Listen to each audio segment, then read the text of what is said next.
Good evening, everyone, and welcome to another fantastic and special episode of Sci-fi Vision presents Fandom Access. Yay! Tonight, we will be airing our interview for the arc of Richard Fleeshman and Reece Ritchie that we did earlier today. And we did take a couple of your fan questions that you guys sent. So thank you for those. And it will be for the next 30 minutes because this is a 30-minute interview. So if you do want to skip the interview and want to just listen to our normal podcast, you can come back in 30 minutes. Just a quick note, we did want to say for the people that do not watch the arc on Sci-Fi Channel that we did talk about this week's episode that aired last Wednesday now. But the point is, yeah, if you have not seen the 6th episode, you might want to wait until after to watch it. But not that it's, well, yeah, I guess it probably is decently spoilers for that episode. If you haven't seen the episode yet. If you haven't seen the episode, it is. But other than that, it will not have spoilers. So, well, without further ado, AJ is going to start the videos, and we will be back in 30 minutes.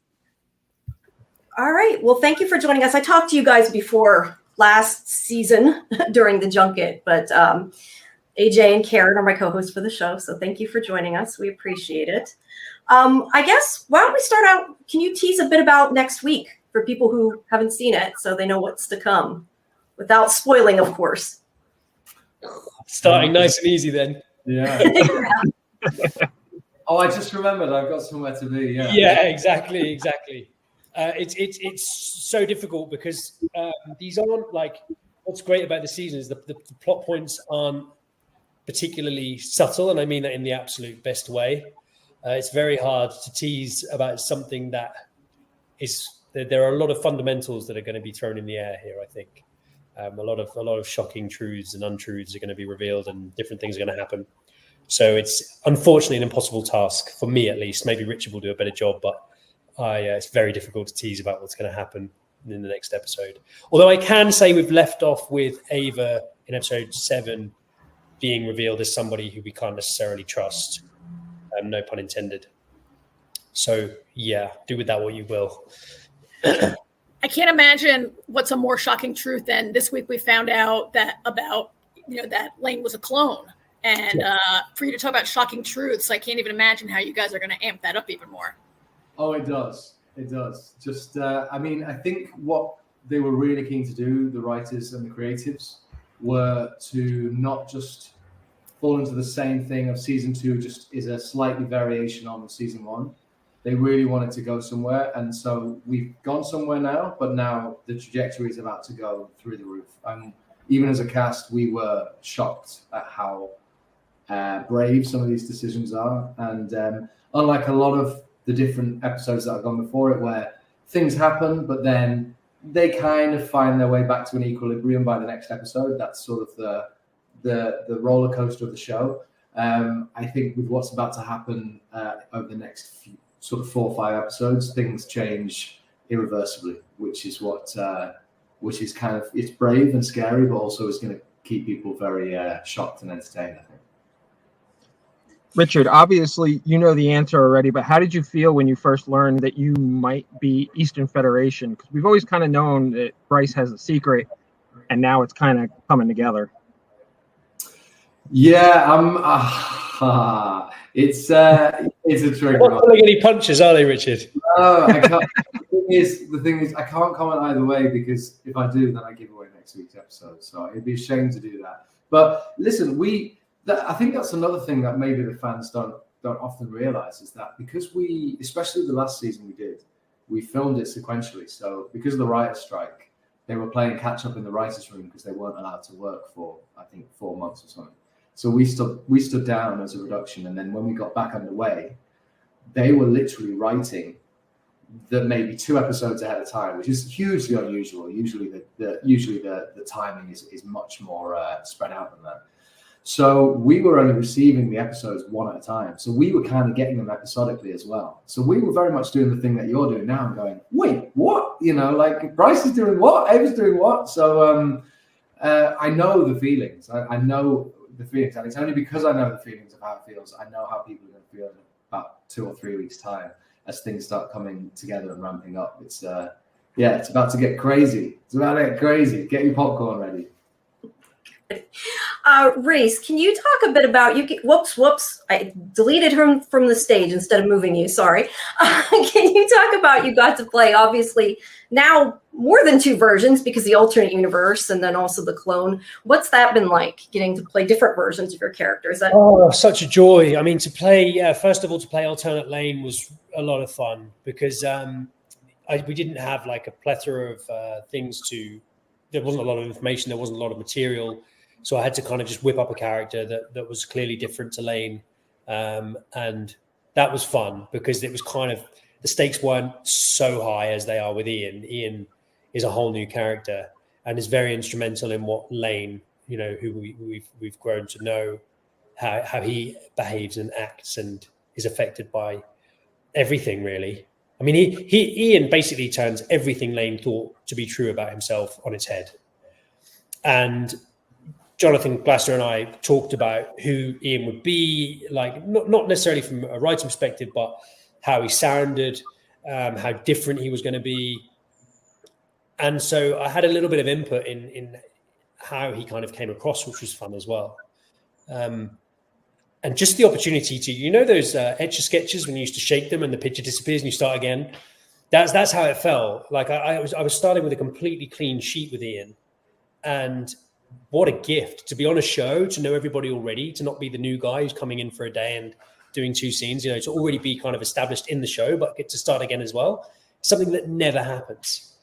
It was an absolute gift. And I didn't realize how much fun it would be seeing everyone else's reaction to this guy, because we're all just like, yeah, you know, it's Reece, he plays Lane, and they're used to, and then you come in and you try and shake it up a bit. And it was really fun looking at people react to Ian. That was real fun for me. And you to my American ear, you tweaked that accent, gave him to help us differentiate him. And I think for many viewers, for a second, we're thinking, wait, which one is Reece's real accent? And yeah, I probably would have, like, just be honest, I probably would have even my initial instinct was to go much further with a regional accent. And Jonathan, I remember being in my apartment in Belgrade, sending voice notes backwards and forwards to Jonathan. And I think, you know, you have to, the thing is, in England, we're so used to hearing, we've got so many, as you have, we've got so many different regional accents. Some of them are quite extreme. And I've been playing Lane, and I really wanted to go in quite a drastic direction, I think, probably too drastic. So they were right to rein it back a bit. So we settled on a kind of a slight difference. I'm glad you can hear it. And I think it works. I think otherwise it might have been a bit of a distraction otherwise. This is an accent-heavy show. There's so many international cats on this show. We're kind of used to it. Sure. And I think one of the reasons Jonathan gave me as well is that, you know, if there is scenes with Brice and Ian, you know, that we need to be able to, you know, it would have, like you said, it would have been too much sugar in the cake, basically. So, but no, I really like who they wrote for me, for Ian, and for them to take that risk and trust me with it as well. You know, they're watching our rushes every day, so they see what we're doing with one character, and for them to not have any bias or leaning towards the character they've seen you play for so long and give you a chance to play someone new was a real gift. The writers have come up with a creative way to add cast members to a spaceship in the middle of nowhere. What's it like when you get new regular cast members? What's the dynamic like?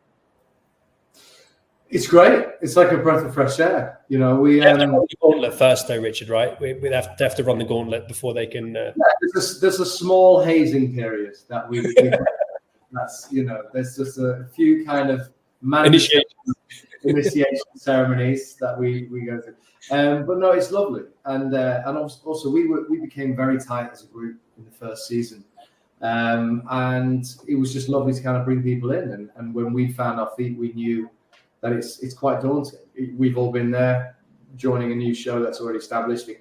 Especially, it's daunting if the cast is established in a way that there's no room to allow other people in.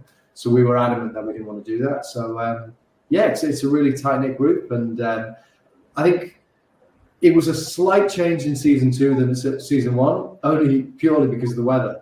The weather in season 1 was like brilliant sunshine. So when we weren't filming, which was the majority of the time Monday to Friday, but as we were all away from home and away from friends, we became each other's social circle. And when it was 35 degrees outside, what we'd all do is go and meet by the river and go for drinks and do all this. But obviously with the writer's strike, we got pushed back, and suddenly season 2 was filming in the depths of the Baltic winter. We're going to snooker halls and playing darts instead. Going to like the river then is not the bravest idea you get. Well, it's not the brilliantest idea you're ever going to have. So yeah, it kind of changed the dynamic slightly, and so we had to find a different way of all getting together. But we still managed to, and it was great. We all got on really well.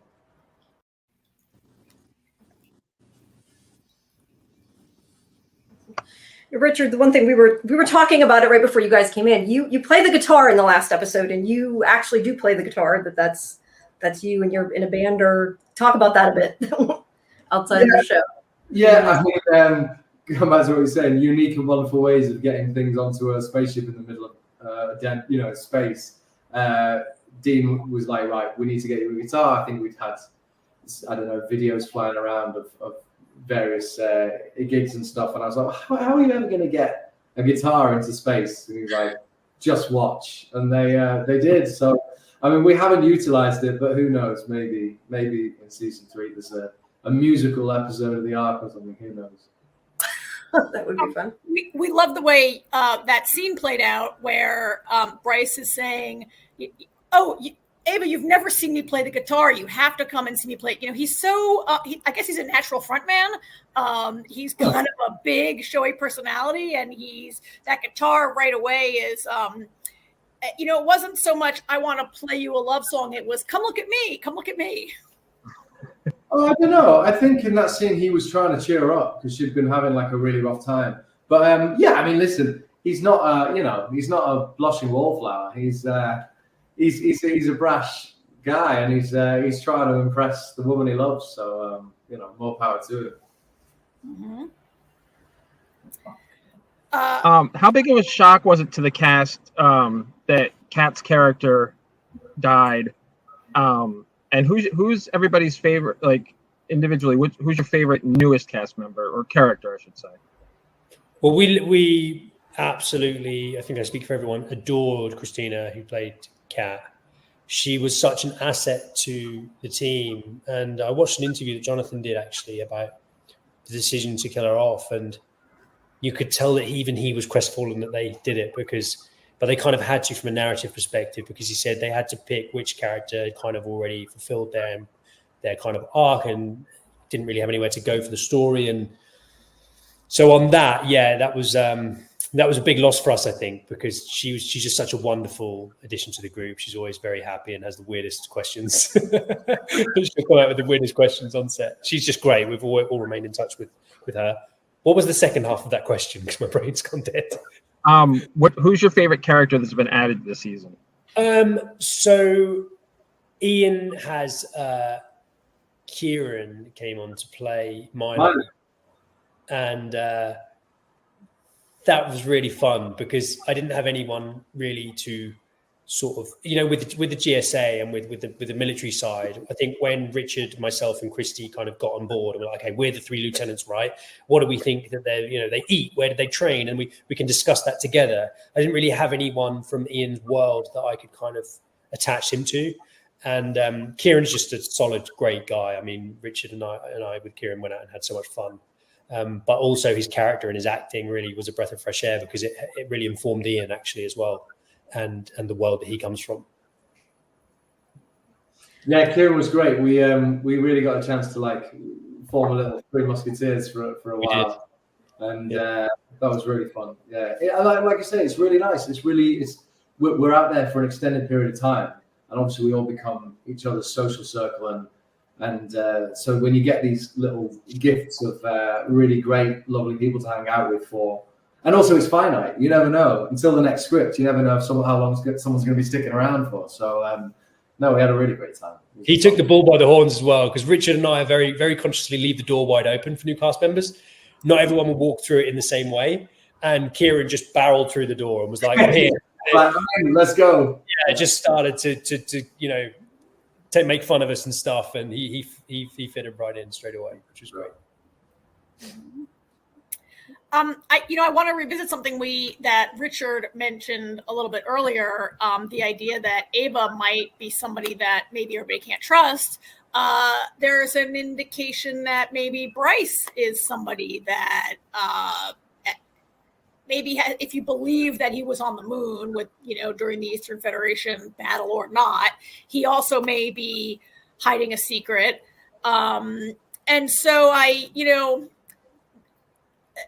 this reminds me a little bit of, we all came together watching Lost. This is a little bit like Lost in space. Like you wake up and you get to be the person, whoever you are, whoever you want to be. And then people start finding out about your past maybe a little bit. Except there's no smoke monster on this station. There was an electricity monster. Yeah. There was an electricity monster. But, and so I don't know if you, have any thoughts or can tease anything about this idea that, is everybody who they claim to be, or does it even matter? Is it your action over the past, a character's action over the past, Yeah, I think that's a good way of looking at it. I mean, certainly the whole thing with Ava and what it means is, Ava's integral to the running of the ship. She's in the ready room with everybody the whole time.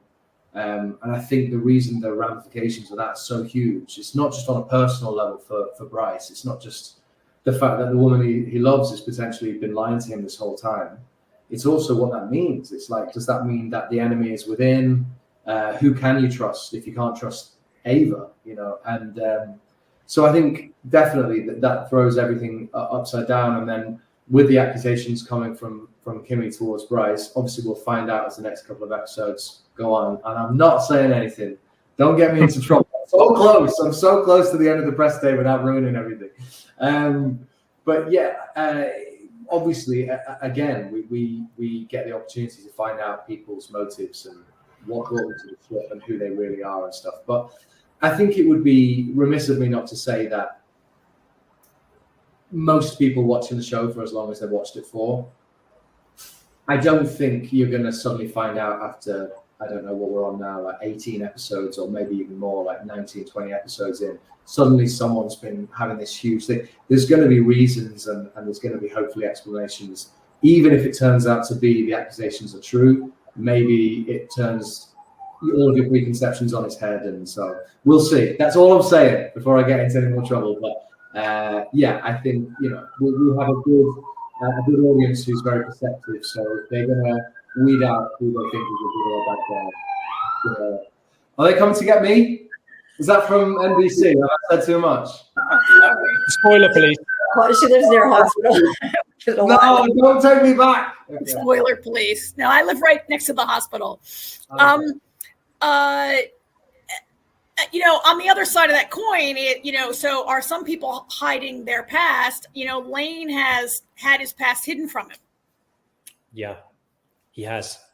He's forced to completely reimagine his whole life and who he is and action. It's just like, they really threw everything at that. And that was a lot of fun. I think touching on your earlier question as well, it's like your own reaction to your characters kind of changes and things and whether or not they can be trusted.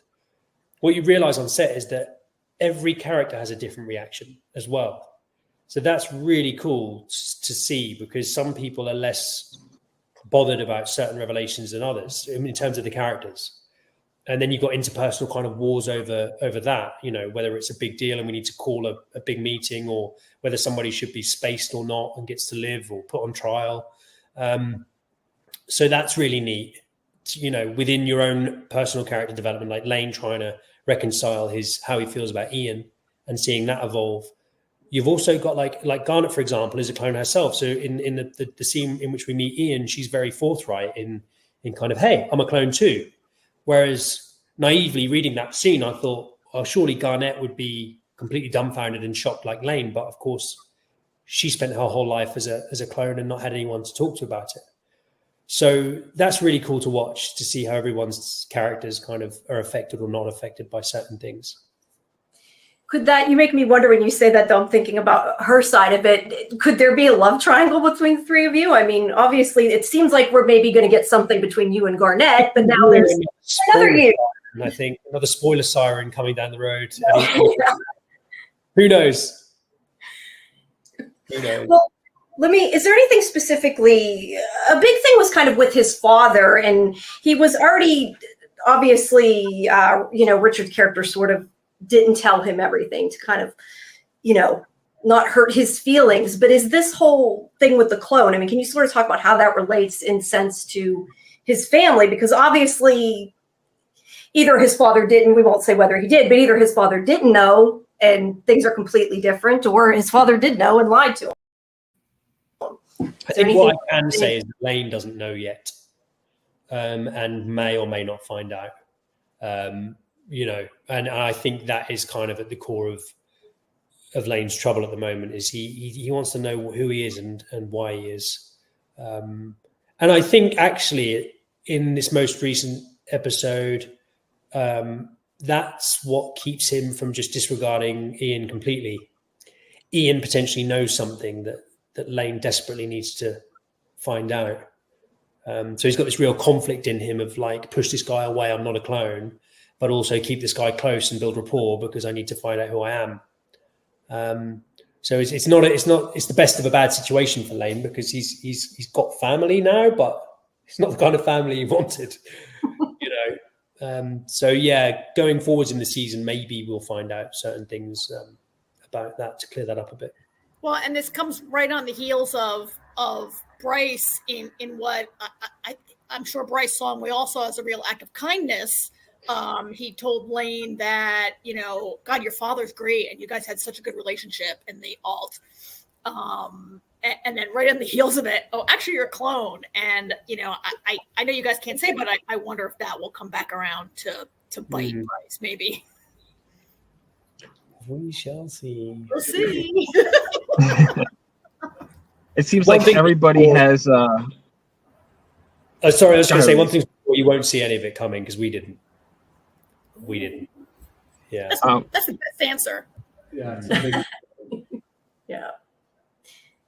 It seems like everybody on the show has got some sort of secret, whether good or bad. I can't wait to see what Angus and Alicia are hiding. So as we get new characters, Kelly's a very complex character, because it's like on one hand everybody wants to see her spaced, and on the other hand it's like, yeah, but Maddox really put her through the ringer, so it's like she's somewhat sympathetic. But Brice doesn't trust anybody that's not the core crew. Does his mistrust of everybody have anything to do with what we're going to learn about his past without saying what his past is? Is it connected? I think it's just got more to do with the fact that, I mean, to all intents and purposes, most of the people they've trusted have turned out to do something crazy, or they trust some of the 15ers, they trust I don't know what episode I'm talking about here, so help me. They trusted trust. They trusted trust. They've had so many times literally right in front of their nose. They've had sort of insurgencies and things. Just time. Maddox. Yeah. Maddox. They've had so many things. So I think now they're just even last season when their own crew locked them up and tried to take over the ship. Yeah. Reece. So you know what I'm saying? So I think it's kind of, I think he's the only rational one. He's like, guys, please the mistakes of the past and not just keep endlessly trusting everyone in the universe. But I think I'd be the same. It's funny because you need conflict in any show of any kind. You need conflict in order to keep things moving forward, right? Like our whole kind of work is built on conflicts, and at the same time, you have to tread that line. We have to create conflict on the ship, then we have to resolve it, but then we need another conflict. It's kind of the heartbeat of our show. So the trusting thing, I always feel for Christy, because sometimes I think she said, as the captain, I just wouldn't trust this person. So then she has to find a way that, we have to find a way to get to where we need to be. And I think that's what Jonathan and Dean do so brilliantly, is they balance the show out. They don't just shoehorn things in to keep the show moving forwards, they're so good at creating conflict and justifying it, and then having characters react in a genuine way to different things. But everybody has a secret. Let me ask you guys about some of the physical scenes, because obviously I know in this last one, you especially are kind of like trying to get through all the other clones and everything. Do you guys enjoy the physical part of when you get to do that in the role? I mean, I know it's not necessarily all the time, but do you guys like that? Yeah, absolutely. I mean, I know sometimes those scenes come back to back, and Reece, there was a period in this season where I feel like you were doing a fight stunt scene every minute of every day.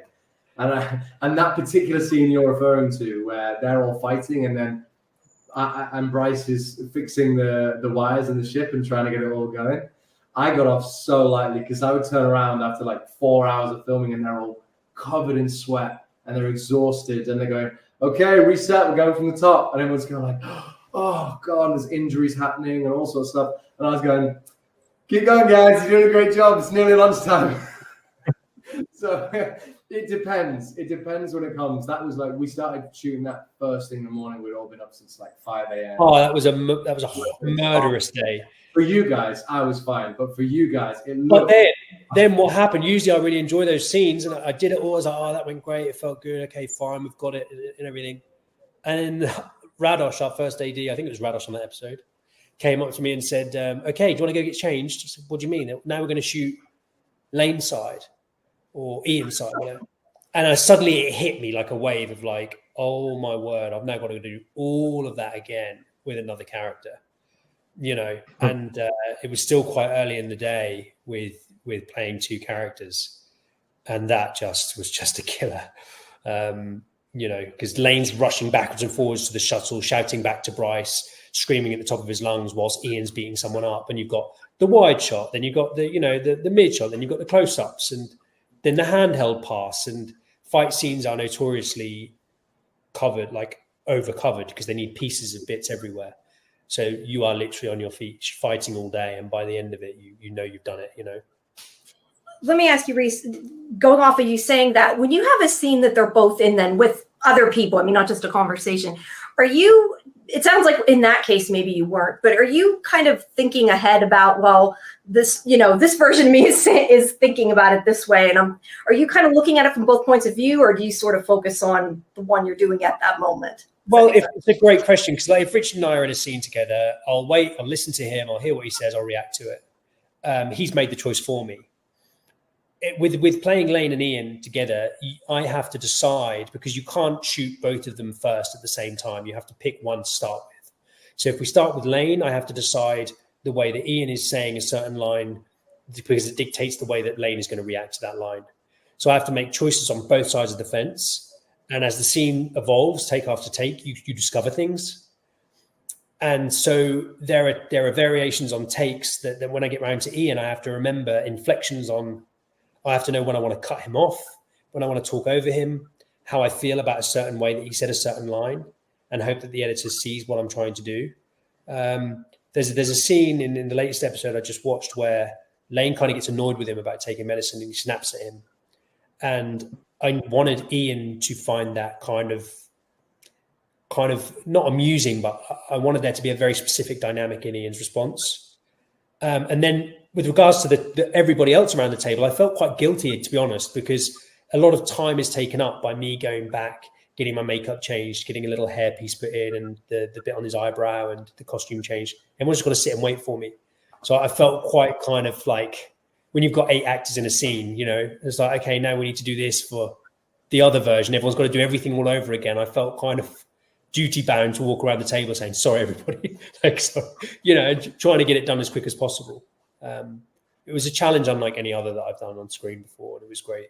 Real good fun.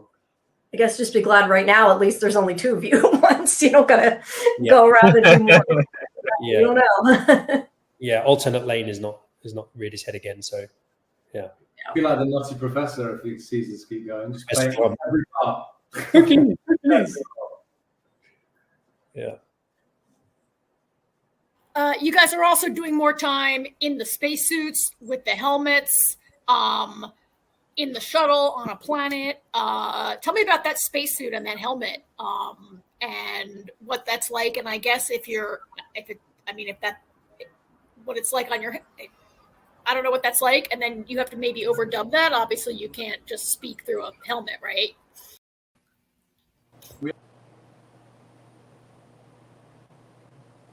We actually do. They've integrated the microphones into the helmets. So now, which is kind of cool because we always assumed that all the dialogue would be ADR'd. But so now we've got integrated microphones in there. So you kind of get the sense of the slightly muffled voices, but it also allows for the real life performances to happen, which is great. So we have that. The only problem is the mic pack that supports the microphones sits at the top of the head. So if you have the helmets on for a long time, as we of course do, it gets red hot. So the crown of your head is like burning, and then you're like covered in sweat, which is great if it's in a scene where you should be stressed and hot. But it's not hugely enjoyable on long summer days in Belgrade. But no, it's good. They've made it work so that we can actually use them practically, which is great. I was looking up. That's why I'm like on my phone. I'm looking. We had a couple fan questions. I want to put Reece back up. I'm not good at switching things here. There we go. Elizabeth wanted to know for Reece, which did you enjoy more as a role and why? Playing your brother, your clone, in the Ark, or having your real life brother play in the Outpost with you? Oh, that wasn't where I saw that question going. Okay, that's cool. My brother, it was my brother's first acting credit, and it was a lot of responsibility for him to come in and play Corvin. So there was a lot of fear attached to that because I wanted to leave him alone, but I also wanted to help, and it was like, so there's a lot of anxiety. But that was it was a once in a lifetime experience for me to act with my brother, and the photos we have from that experience, I will be forever grateful for.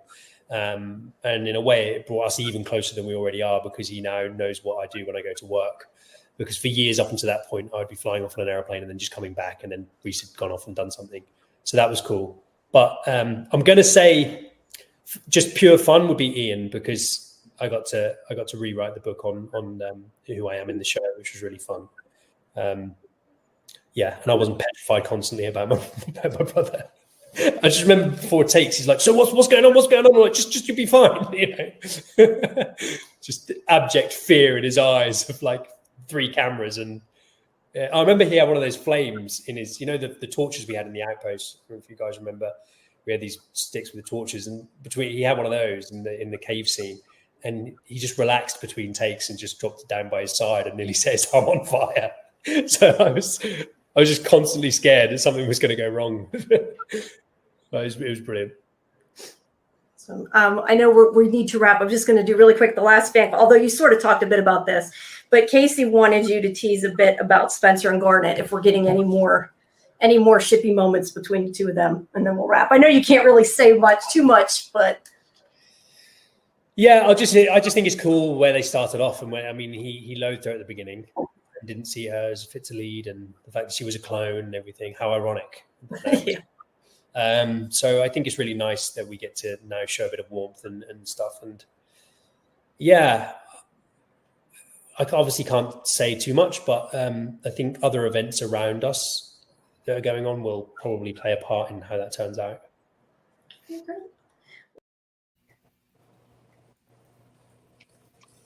All right. And there you have it.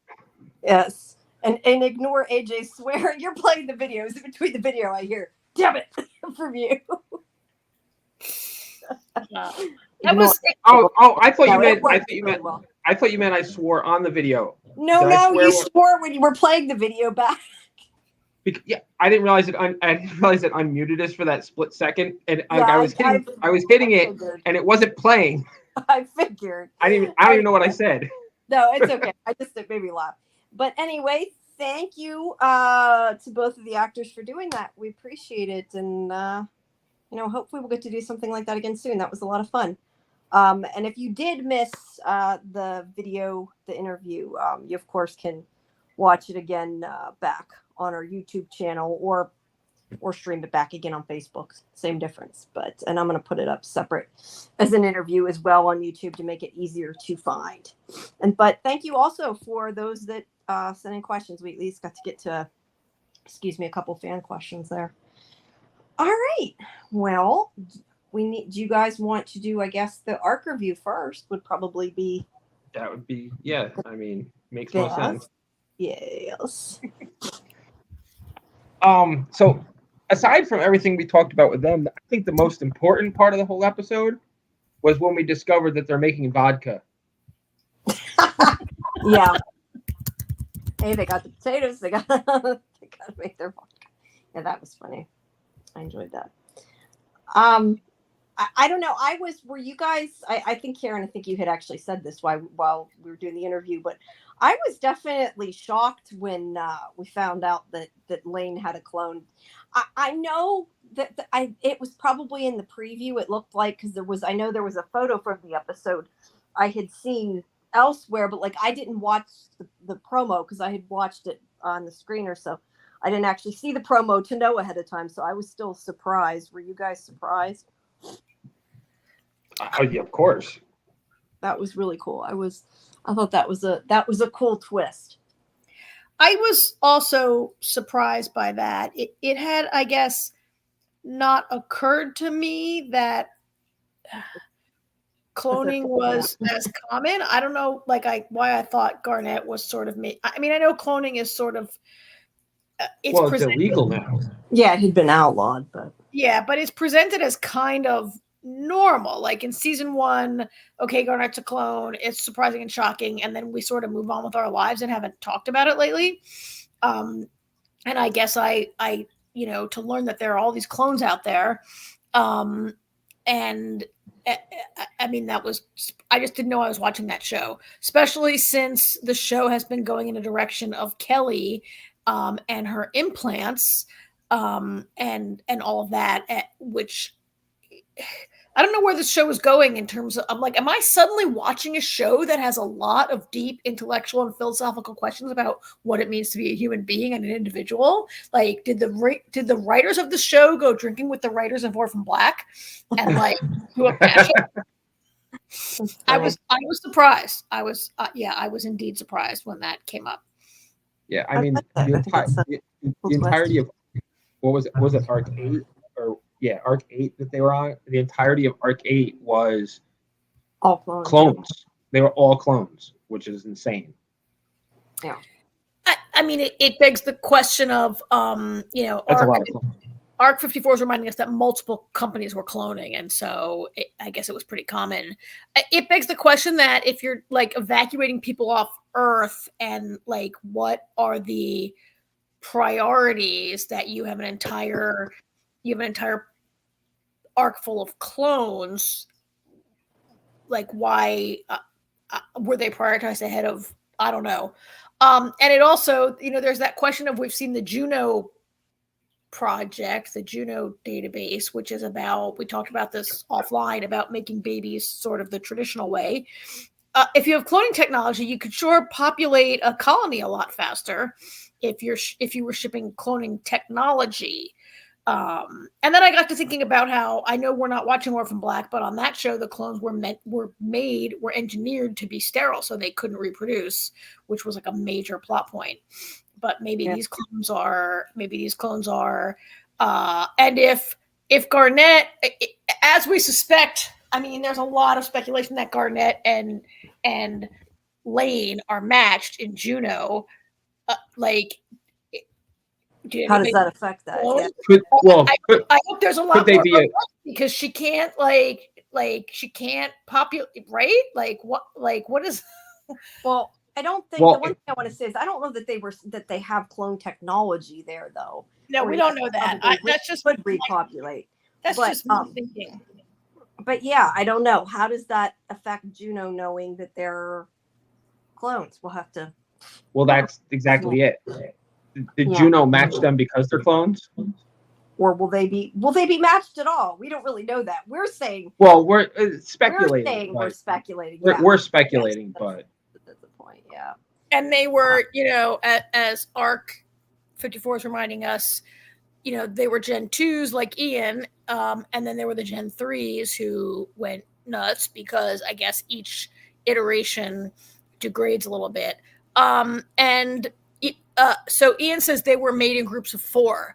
Now, Garnet has talked about being raised with her sister. There were 2 of them, as far as she knows, right? Mm-hmm. So could there be, like, does she know it? I don't know. There's so many, I'm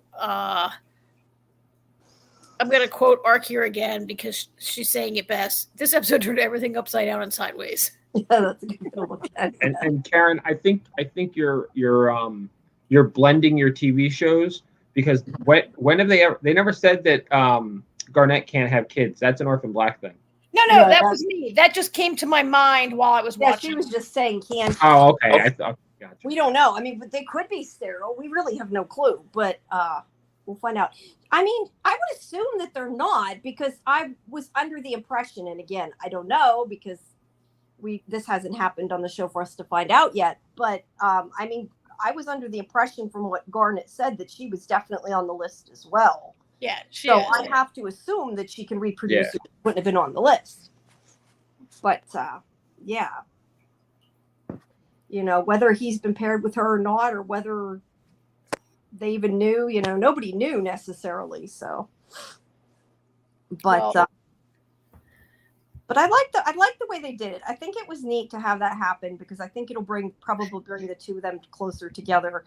I also liked how when all the other clones came onto their little shuttle, all the chaos of everybody beating each other up, and the one set tried to attack the other ones, and like I was trying to keep track of who was who, and because they're all the ones that are the clones. So it's like, wait, which ones are good? Which ones were the 2? Which ones were the 3? It was a little chaotic. Yeah, I mean, there's a good mystery to be had also about why was Lane taken away to be raised by a family, and the rest of the clones were without his knowledge of being a clone, and the rest of the clones were raised in the lab in the full knowledge of being clones. Like, what was that about? Because and the version of Lane's father, who we saw, was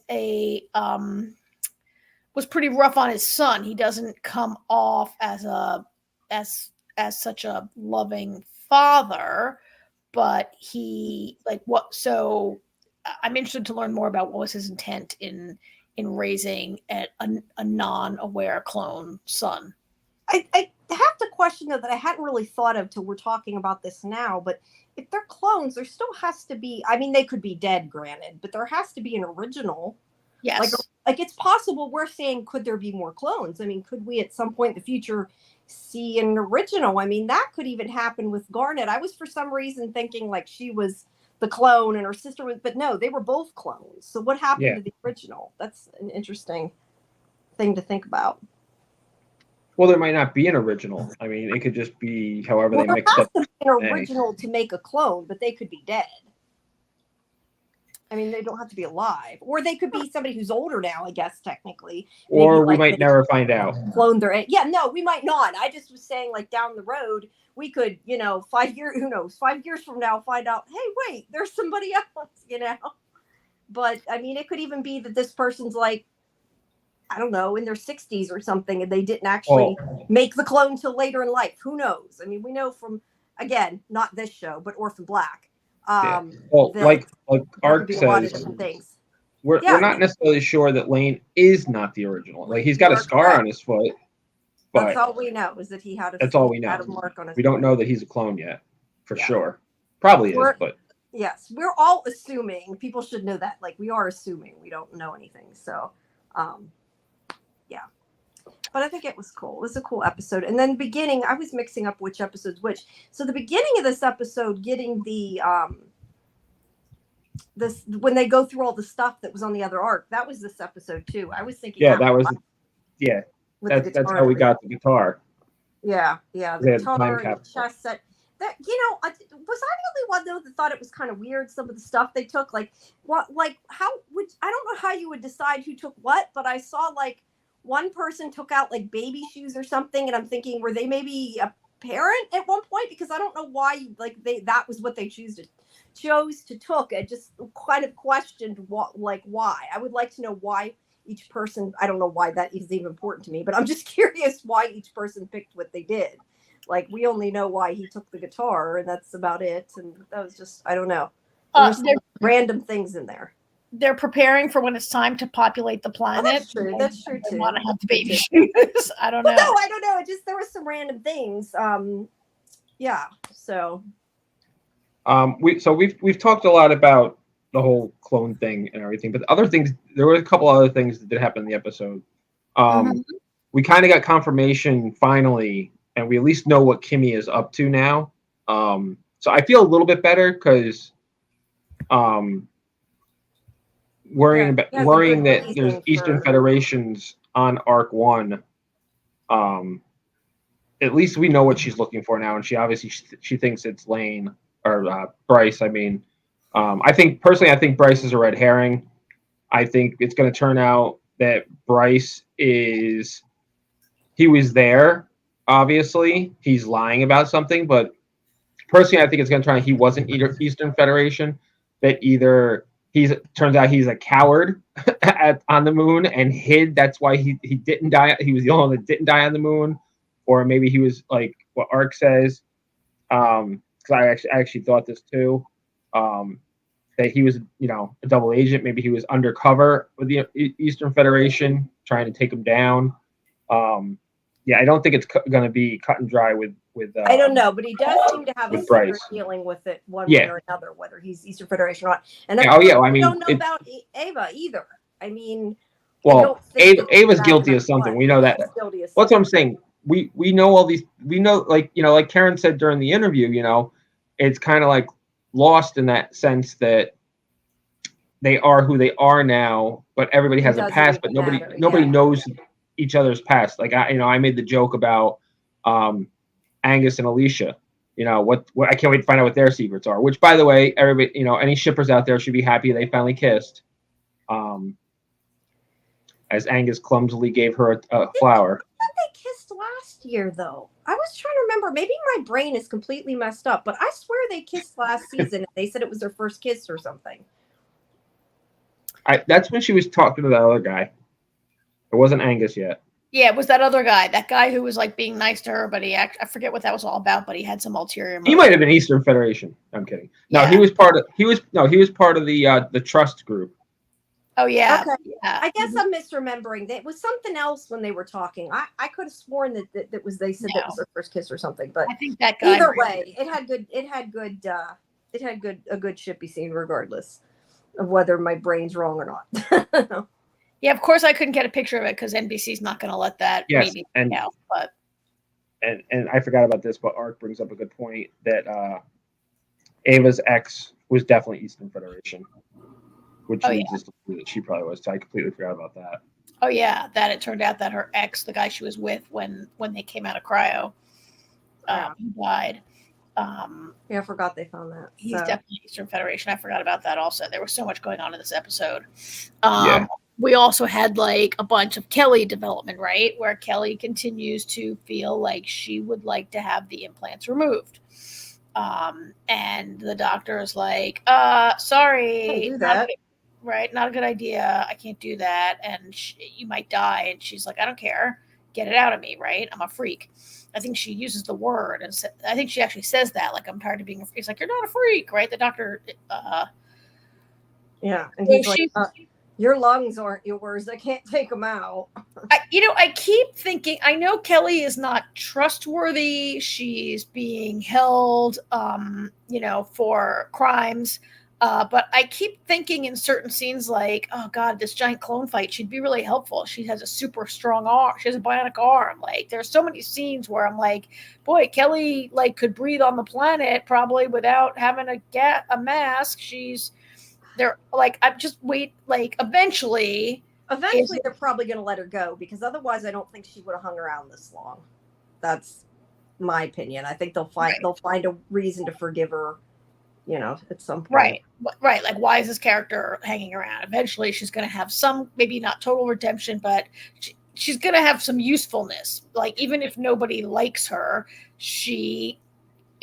I keep thinking she's gonna be useful. Get her in there with her bionic arm to fight clones. Get her on the planet. Yeah. I mean, we're talking about like what who they are now matters. Although she did bad stuff while she was on the ship, but I mean, it's kind of like maybe a little bit the same. Like if they can get over, if one of them is from Eastern Federation, can the other people get over what Kelly did? It's kind of like, I mean, I'm sure Trust won't necessarily get over it, but well, his wife.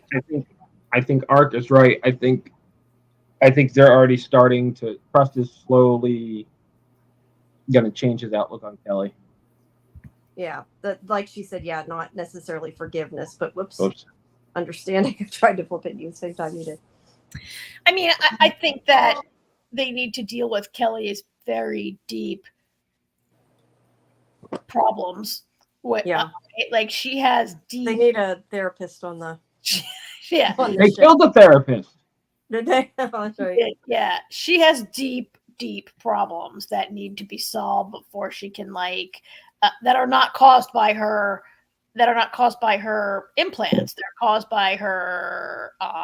I don't know. Mother. Yeah, by her mother. They always blame the mother. They're caused by her mother. Hey, in this case, we've seen what the mother does. So yeah, her mother's but yeah, she's creeping in that direction, right? Because otherwise, you can't just have a character who's like in prison for that. Although The Walking Dead had Negan in the comic book, he was in that cell forever. On the show, he was in there for years also, but it was like a time jump. But yeah, I'd like to see so I don't have a picture of this, but why does Kelly still have that little wristlet that lets her regulate her implants? If they don't want her to regulate her implants, yeah, I was wondering that too. Why does she still have it? Did they even know she has it? Other than one, Trust? do they know she has it, or maybe she had a wrist thing just like everybody else, and maybe Katrina updated it? I don't know, but I think it's probably more likely the other people just don't realize she has it. Yeah. I mean, they got the bomb out of her head, right? So that was the number one. There's that. Yeah, but also if they don't know what it does and don't know it lets her regulate it, then they'd have no reason to worry about her having it. You know what I mean? Because they don't know what she did. If they don't know, then. Yeah, I don't know. That's out of her, but she's. Yeah, I don't know why they don't know she has it, really. But how is she? I mean, she's been working her. I don't know. I gotta maybe rewatch or have somebody tell me in the chat right now. Do they know she has it? I think maybe they don't know. How could they not know she has it? No, because they don't. Because Trust makes that comment about her stealing the device, and she's and that's when she tells him that Kat gave it to her. I mean, to be fair, she's in the cell. Nobody's really. Here's my question: when she regulated her own her implants that day, why didn't somebody say, "How did you do that"? That's where my problem is. Yeah. Yeah. But anyway. Yeah, I don't know. I'm a little I'm not sure how I'm feeling about this Eastern Federation arc, and I've said this to you guys before that to me the Eastern Federation seems like, okay, we had to abandon Earth. The Eastern Federation is gone. I guess they're worried that Eastern Federation people could be lurking around trying to spoil everything once they get to sort of terrorists, I guess. Would be it's not really really way to look at it, I guess. Well, there's another way to look at it. We know there's gonna be more with the Eastern Federation simply because Ava's brother was with the Eastern Federation who have a ship. They have a ship. They're floating around somewhere in space too. So I think what they're with this arc, I think especially with Kimmy and their investigation, I think they're worried about that there are Eastern Federation people on the arcs and they're maybe relaying messages to this other Eastern Federation ship, and they might take over. And like I said, when we talked about this earlier today, like I said, if I think if there's anybody Eastern Federation on Arc 1, I think Lane's going to be very, want to know about that because he blames them for killing his father. So there's going to be blowback on this. I feel like there could it's going to play out. I feel like, and again, I'm not, revealing anything either way, but what I kind of figure might happen is that we might find even later on down the road that there's somebody that like nobody suspected. At least that is what I kind of would guess, but I don't know. I don't know. I guess for me, maybe I just need to know more about the Eastern Federation, because to me, it feels like if we all had to vacate, we collectively as a species ruin the planet. We have to get off the planet. We all work together. This is a very international crew.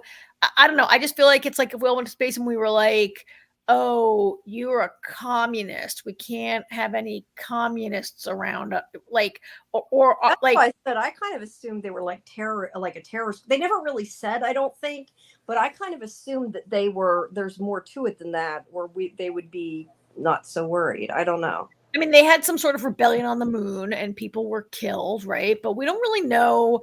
I don't know. I guess I'm just a little suspicious about this. What does it mean? Yeah. What does it mean? Who are they? What does it mean? What is so bad about them that they have to be? Well, they killed everybody on the moon for starters. That's why I said they were sort of terrorists. They didn't really explain it.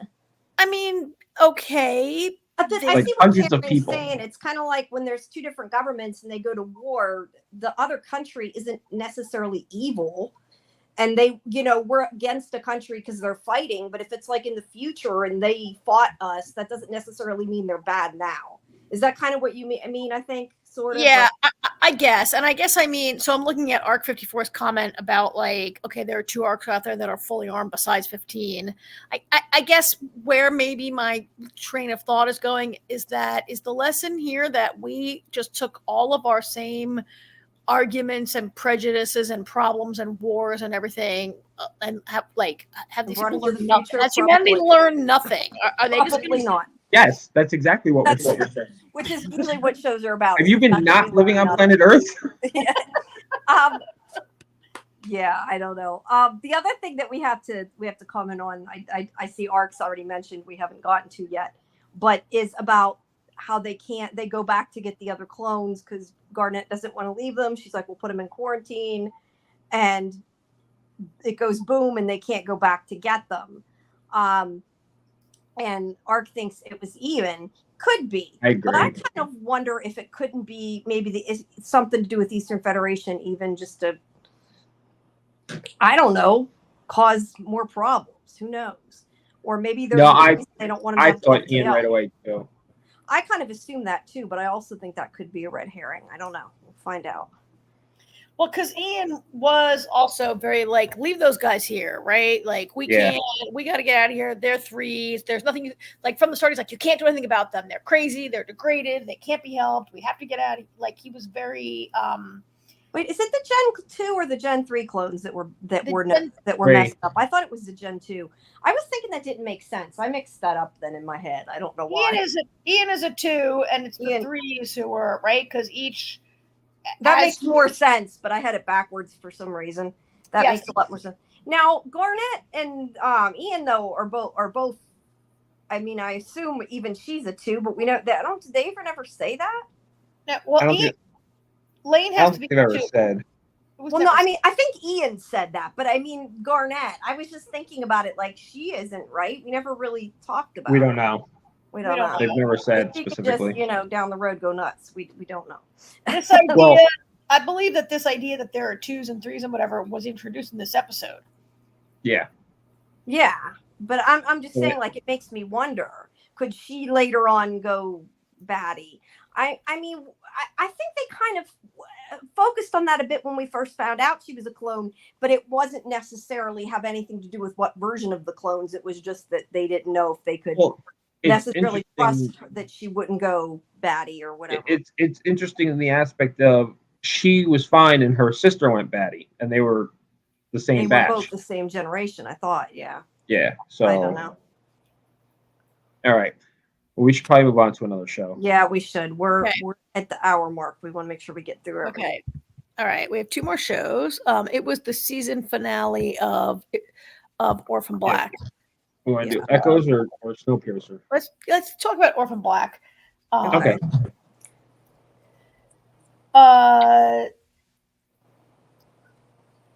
So, I mean, looking back on the entire season, this show is not renewed yet. I don't have a strong feeling. I don't really like it enough to, I think, be really invested in whether we get it back or not. I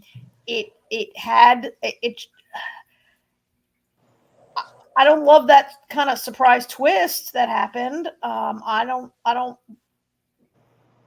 What happened to Jules was shocking to me. Did anybody see that coming? Definitely did not see that coming. I audibly gasped. You what? I audibly gasped. Like, yeah. Like when she got shot, I went. Like there's the so back of her didn't head. expect Did that. not see that coming. I'm really upset about this because she was a really well. I mean, this it's the first season. Yeah, people are probably going to die on this show, but I don't know. I think with the dynamic the three of them had, and she's a really well developed character in a period of 10 episodes. I think she was my favorite. I think she was my favorite character. Yeah, I don't think she needed to be. She didn't need to be killed just because there's another version of Jules. Because which I mean, it kind of tells us that she was like essentially she was the prototype, and she got away from him and didn't turn out the way he wanted, so he made a new one. Yeah. So I'm glad at least the actress is still on the show, but I mean, she could have stuck around and had this other version. It didn't have to be all or nothing.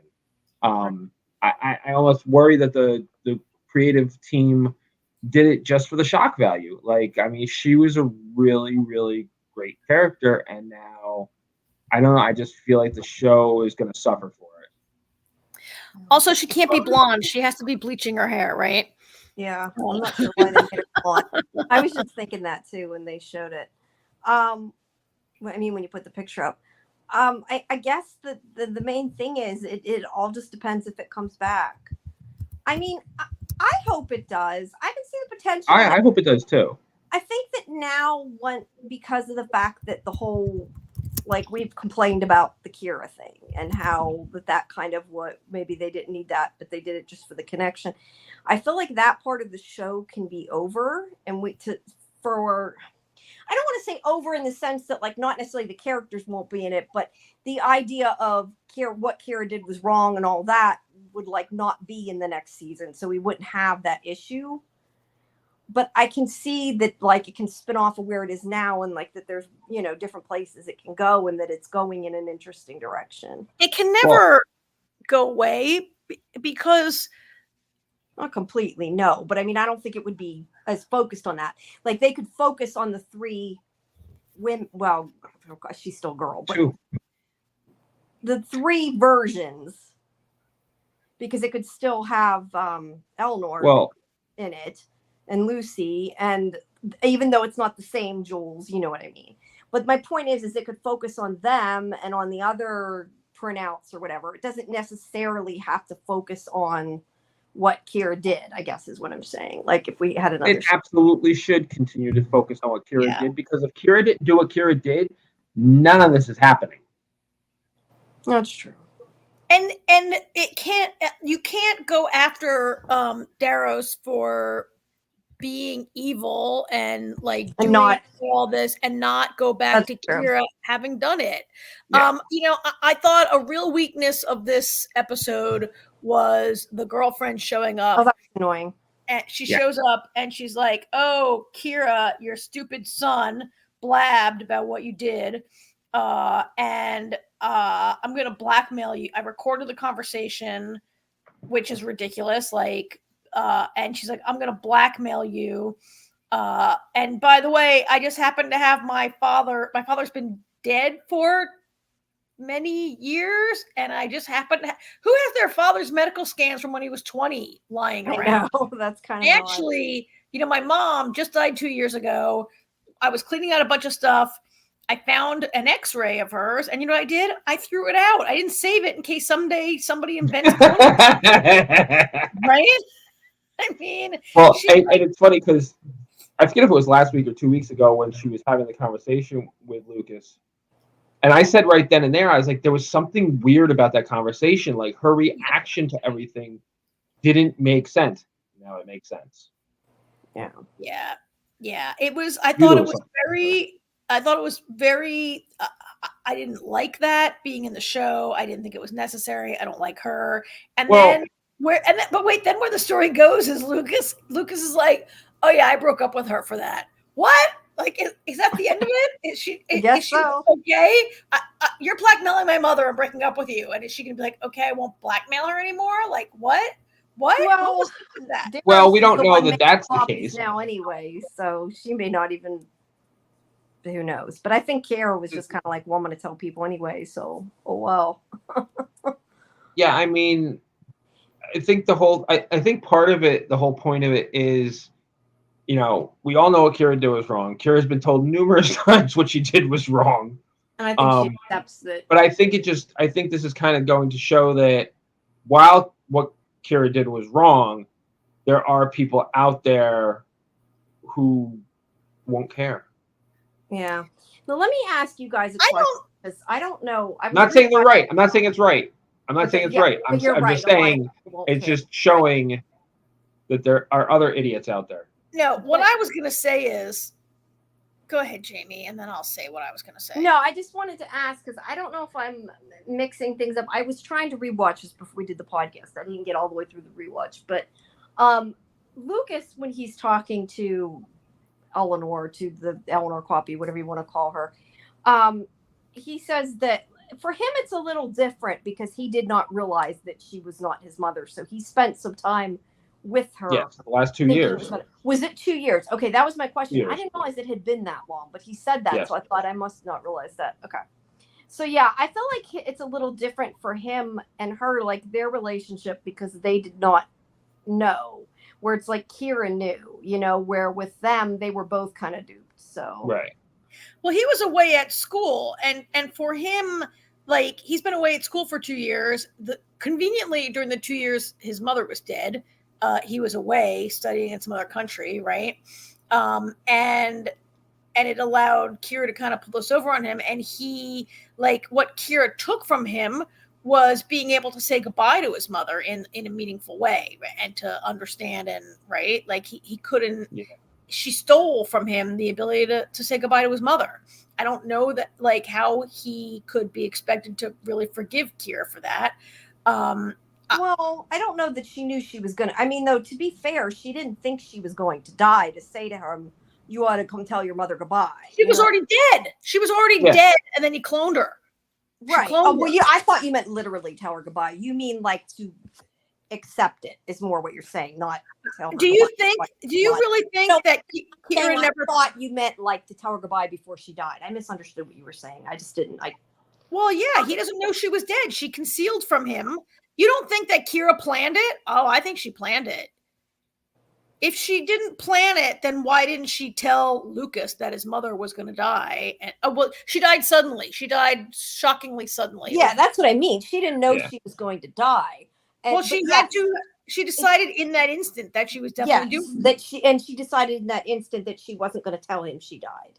That's what he lost. She's terrible. I don't really think that Kira has learned her lesson. I don't think Kira really thinks what she did was wrong.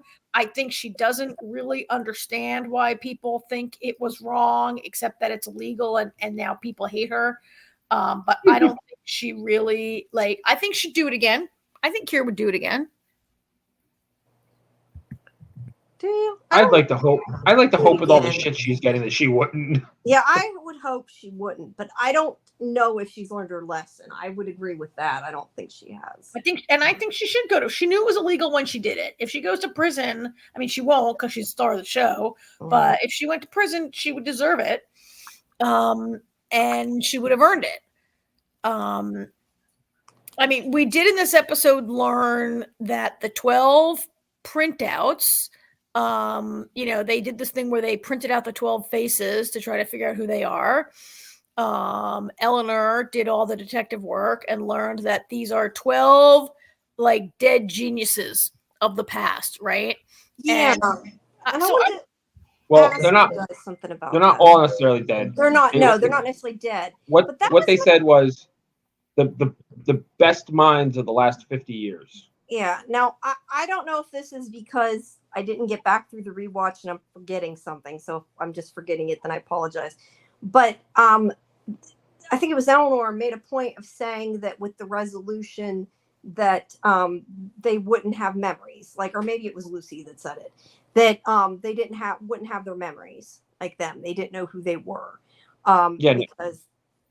So my question is, the point then is to make teenage versions, but teenage versions that don't actually have the memories and have to relearn it. That's what to me is a little strange. Like, I would think that he would be working on finding a way to make them keep all the memories so they didn't have to go. I was thinking the same thing, Jamie. Like, if they don't, but I think that's where Jules comes in. Jules, other than the one dream, has no memories of being Eleanor. And she was showing to have a brilliant mind, you know. So I think that's they're smart enough that they'll have a brilliant mind. So it's like, I wonder. See, I mean, we're gonna have to learn more, but I feel like maybe he doesn't have the memory, those type of memories, but maybe he manipulated it in a way where they still have the same smarts, the same smarts they had. And I mean, the one thing I really hope it gets renewed, because the one thing I can't wait for is the 12th one that they were having trouble with turns out to be Kira. Oh, I was sure that was going to be Kira in that room. Yeah. Actually, I thought that at first too. I thought, and the first thing I said to Artie was, I was like, "Ooh, do you think they got the actress back from Orphan Black?" Yeah, I thought it was going to be. Child. I thought it was going to be. She did. Yeah, well, until he shot her, until he shot Jules, that's what I thought it was going to be. Yeah, but I was going to say though, maybe then she'll learn her lesson. You think, if that's the case? I don't know. Yeah, I guess if they're the most brilliant minds, they would come up with new inventions and things. It seems strange that there's the whole thing with him teaching his version everything about him, but the new ones maybe would have to have the same thing. Like, I don't know. Just to me, it seems strange they're not trying to use, high-res copies to transfer memories, but maybe they can't. I mean, we don't know. Maybe these are still prototypes. Maybe he thinks all these people's families or scientists or whatever, when they see what he's capable of, maybe he thinks they'll give him more money to figure it out. Well, no, because his like. I think this is his end game, though, right? I think he's nuts, but I understand. Like, this is one of those situations where the idea itself isn't awful, and it's kind of like it's taking what Kira was doing a step further. Kira went back and she created Lucy in hopes of figuring out a way to stop the Alzheimer's. Now, Daros is taking it a step further, going back even younger, so that they have even more time to maybe come up with cures for everything. These are the brightest minds in the world, grouping them together to maybe one day cure cancer, cure Alzheimer's, cure whatever, or think of better ways for this. That's his thought process. Again, completely crazy, not a good thing, bad guy, But it's funny. Actually, I made a joke to Artie. I was like, this is Orphan Black's version of Thanos. Yeah. So I gotta say, I didn't give it. You guys liked it more than I did. I watched this and I was like, well, this is the lamest evil world domination billionaire plot I've ever seen. Like he's built up as this bad guy and this egomaniac, and he's trying to live forever. And then it turns out he's trying to breed smart people to save the world. Like I felt a real letdown by the reveal of what his evil plan is, because it is a noble cause, right? I mean, I know the means does not justify the ends, or the end doesn't justify the means, or whatever. But I was really let down. Like I thought he was going to have a much better. It was going to be a much better reveal of what his plan was, and it was just to like breed super geniuses to save the world. Yes, I mean, I'm not saying that it's okay to just breed clones like that. And there are issues here about whether you believe that that level of intelligence is truly just inherited. Like, yes, Jules turned out to have a good mind, and these, like, he believes that it's all. I mean, he's placing them with good homes, so they're raised well, and there is a correlation between, like, you know, advantages you have in life and the schools you can go to and things like that. But the idea that they're automatically I don't know. I was really super geniuses, yeah. That they're automatic. It's going to work, but I was just really let down by. I'm like, this is the big bad. What? Like, I was really let down. I don't know. To me, I think it's kind of interesting in a way that he isn't in that sense. I mean, he's still what he did is evil. Don't get me wrong, but like, you're right. Like, he isn't like this. But he's not evil. He's not evil. Well, yes, he is. no, but the way he just shot Jules in the head. The way okay, all right. Yes, he shot Jules in the head. And he shot Jules. Yeah, there's that too. He's not a good guy, but his, like you said, do the ends justify the means? No, which is more what it's about. But I mean, let's be fair. I mean, that's what this show has, to some extent, has always been about, is the choices and morality and everything else. That's why there's a lot of things to talk about and different ways you can take it. Well, I mean, I think part of the original show that I see reflected here is the way that on the original Orphan Black, there was a large group of people who did not see the clones as people who mattered. And I think we saw, I mean, sure, AJ, when he shoots Jules in the head, he's showing that he doesn't, you know, he can talk about these children having the best families and blah, blah, but the bottom line is he doesn't really consider them people or value them, because he just keeps killing them over and over again when they're not suiting. Like, you know, he has killed multiple versions of himself. He shot Jules. He doesn't think of them as people with a right to live. Bottom line, he is full of Karen's favorite word, which is hubris. I do use that word a lot. Yes, you do. He is. He's terrible. I just was kind of let down. I didn't feel it was like the best. I get what you're saying, and I understand why you feel that way. I kind of actually felt the opposite way, because there's so many times where, you know, it's this big, huge thing, and I think I kind of liked it. I think because it was different, because it was a lot simpler. Because it wasn't just like evil for the sake of being evil type. Exactly. You know, he turned out not to be a Bond villain. Exactly. Yeah. See, I kind of feel the way you do, but I also it wasn't. It's not about world domination for a change. Yeah. Yeah. Exactly. I guess I like my evil to be eviler than you guys do. I mean, not for nothing. I mean, to be fair, on Orphan Black, the bottom line there was I forget his name now, but the top guy. It was all about him being immortal. Yeah, like that's what started it for him. The Neolution guy, yeah. Which is all we thought this guy wanted, and it wasn't quite that way. So. Can we talk about a couple of good things that happened in this episode? Tom. Jack and Charlie went away. Goodbye. I don't know why you guys hate them so much. Because they're pointless. They're awful. They're awful. Not so much Charlie. Jack is awful. Oh my God, he's the worst.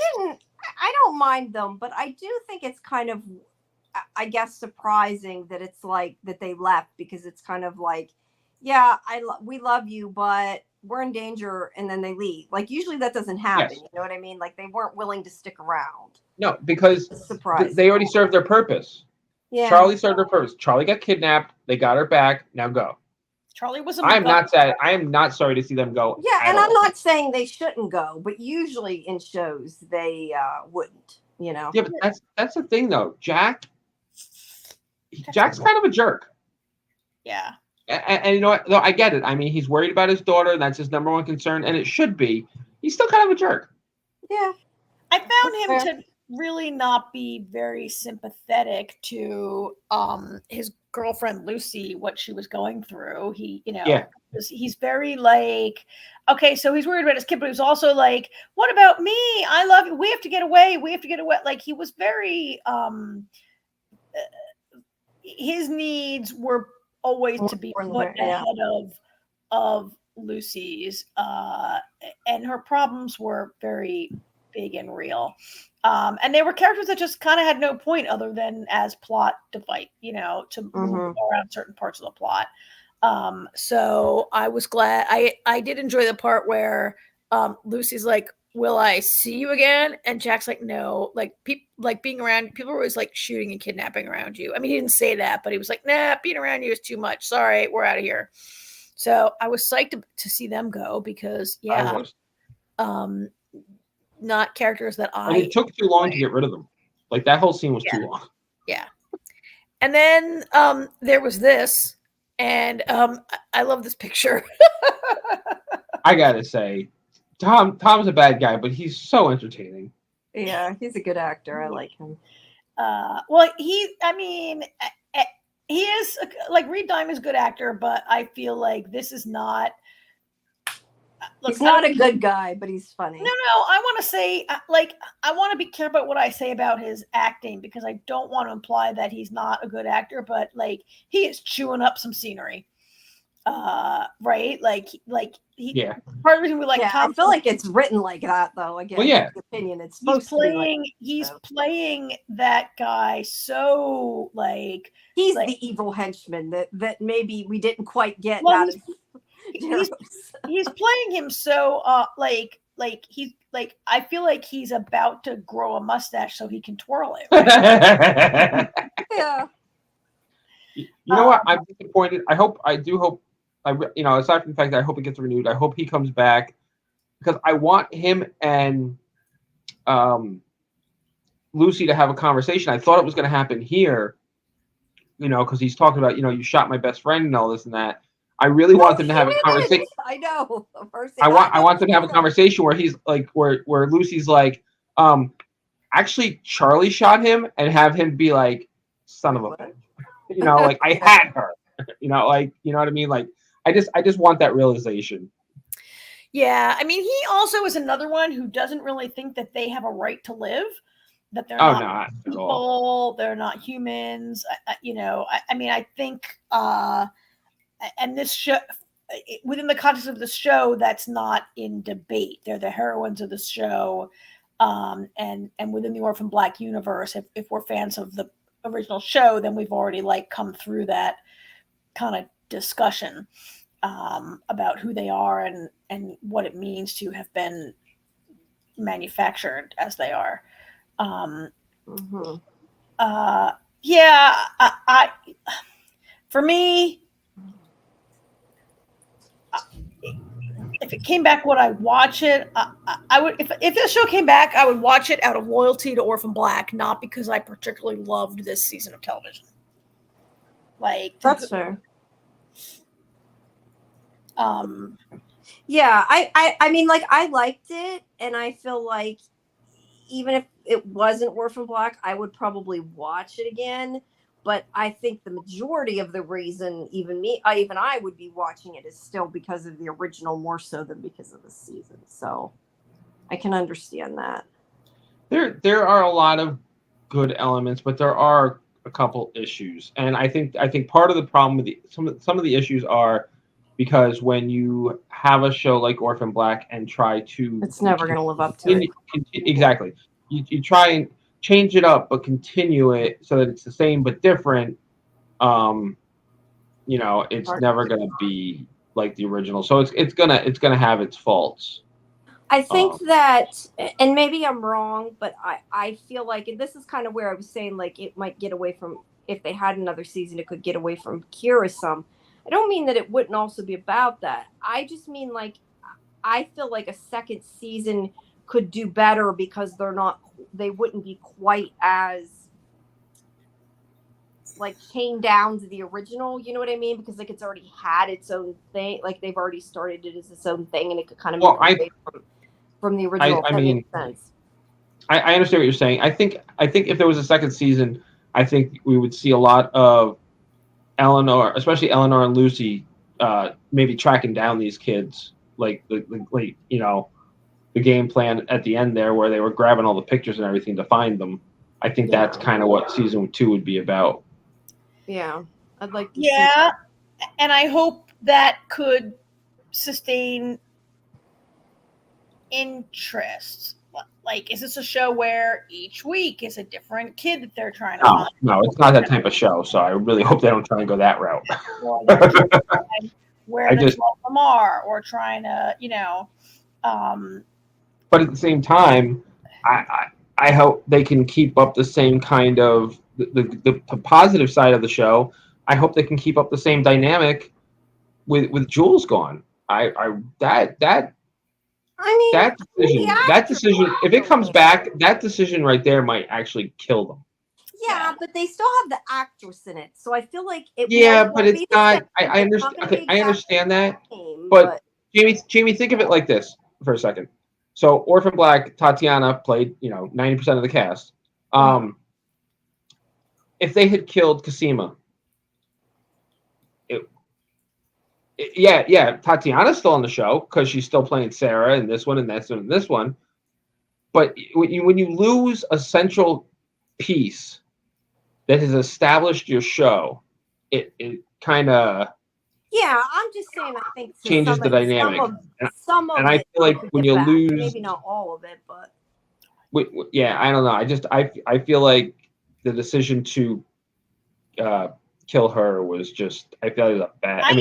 I agree. I do think it was for shock value. And I question if they thought through if we come back, how is it going to affect it? I do agree with you there. I was looking it up to see if I could find anything. From everything I'm finding officially, it has not been canceled. They're still in discussion. There's AMC, no but no there's answer no one way or renewal the other. yet either. So yeah, for me, it's not sufficient that the actor stayed. Jules was a great character. Whoever this new character is, we know that she will be very, very different from Jules. But she's not just going to play the same version. She's not been raised the same. To me, like they killed the best character on the show, and it could be a ballsy move that pays off. But to me, it's her not being on the show would be a factor of like, do I still want to watch it? For sure. When they killed off my favorite character in that way.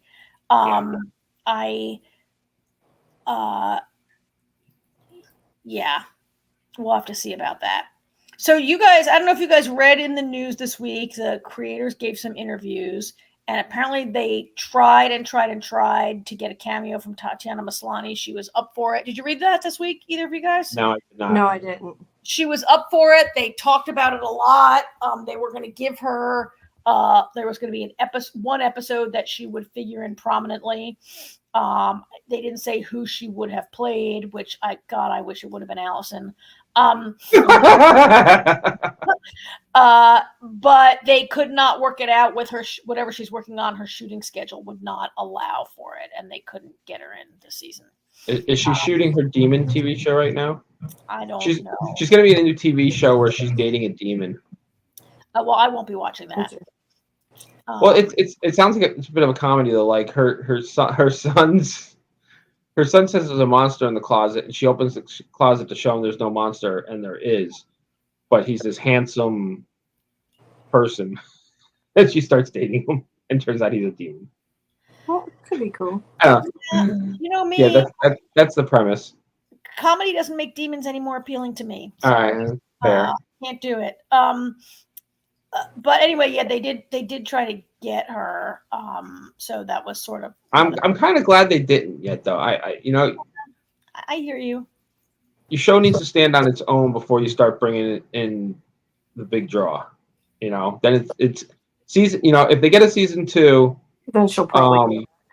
you know, then bring her in. Then it's fun because you got your season 2. Now, you know, you got your season 2 on your own merit, not because Tatiana was in season 1. You know, Right. that's just my opinion. But anyway, we should probably move along though.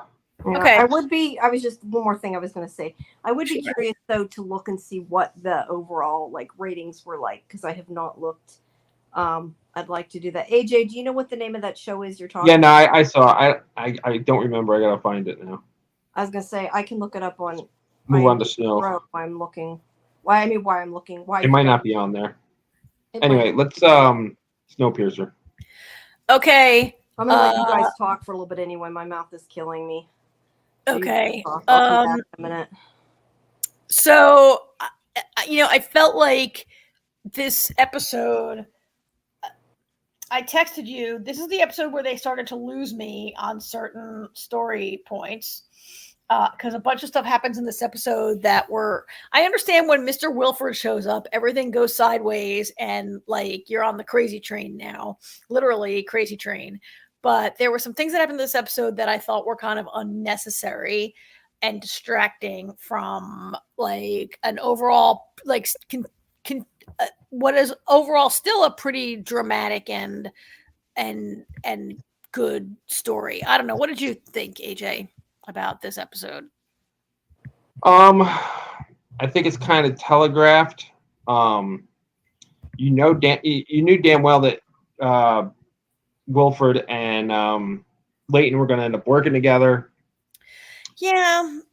You know, I was a little surprised. You know what? Not for nothing though.